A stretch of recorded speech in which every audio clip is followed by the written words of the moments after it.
So you've been waiting since November to get your Halloween haunt up? And you want to build a mausoleum? But there's no more space in the yard. So where are you gonna put it? This is Art 2 Cents on how we built a mausoleum. Oh, stop it. For on top of our roof.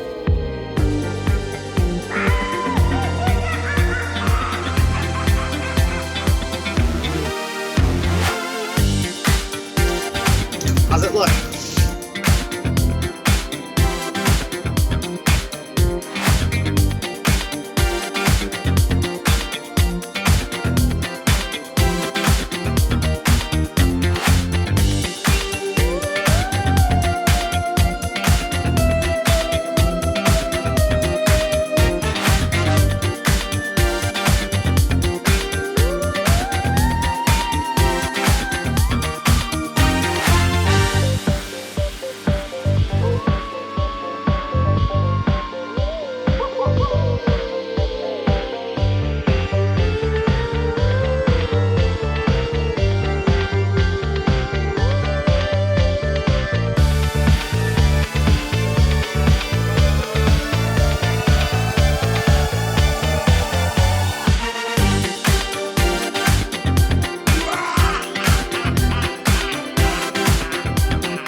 Scared?